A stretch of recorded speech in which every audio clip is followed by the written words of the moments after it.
안녕하세요. 지식창고입니다. 세계는 전례 없는 팬데믹으로 인해 1년이 넘는 기간 동안 많은 어려움을 겪고 있습니다. 현재 백신과 치료제가 개발되어 있어 접종 후 집단 면역이 형성되면 올해 11월에는 이 지긋지긋한 전염병에서 벗어날 수 있다는 전망이 나오고 있습니다. 지금의 발달된 과학으로도 거의 2년이라는 시간이 필요한데 지금으로부터 100년 전 더 많은 감염자와 사망자를 초래했던 스페인 독감에 대해 당시 사람들은 어떻게 대처했을까요? 1918년 3월 미국 시카고에서 최초로 보고된 스페인 독감은 제1차 세계대전이 끝나고 집으로 귀향하던 병사들을 통해 유례 없이 전 세계로 유행되었다고 여겨지고 있습니다.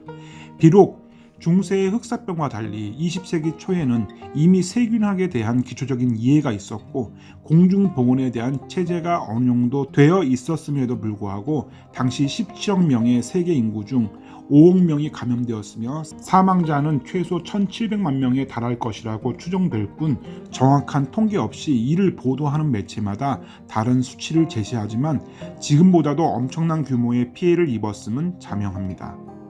당시 제대로 된 통계가 없는 것은 행정력 미비나 진단할 겨를도 없이 사망하는 경우도 있었지만 주된 원인은 정치적인 이유로 각 정부가 언론 통제를 통해 감염자나 사망자를 숨기기에 급급하였기 때문입니다.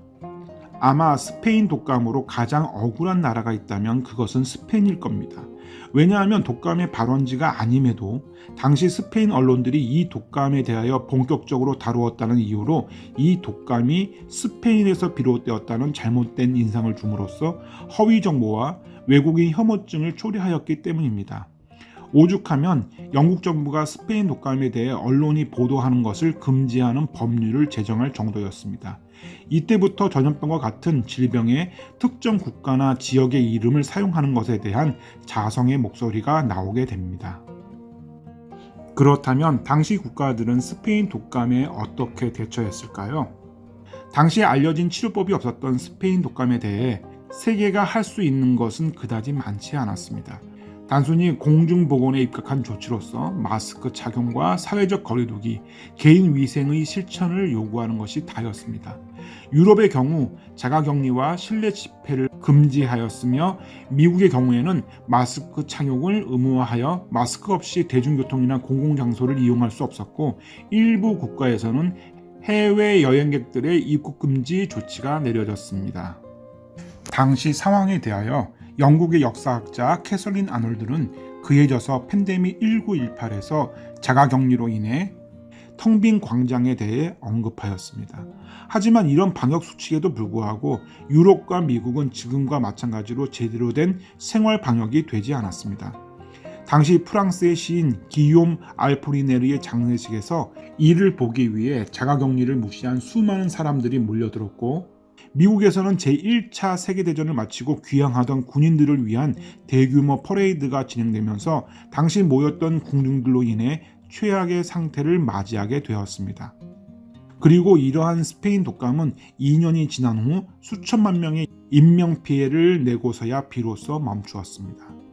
많은 역사학자들은 스페인 독감 당시 사람들이 기본 방역 수칙만 잘 준수하였다면 그와 같은 대형 참사를 막을 수 있었을 거라 평가하고 있습니다.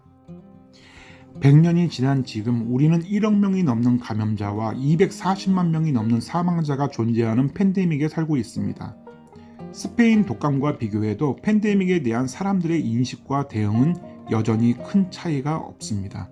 세계 곳곳에서 마스크 착용을 거부하는 시위가 넘쳐나고 자가격리를 위반하는 사례가 즐비하며 일부 국가는 정치적인 이유로 정확한 정보를 공개하기를 꺼려하고 있습니다.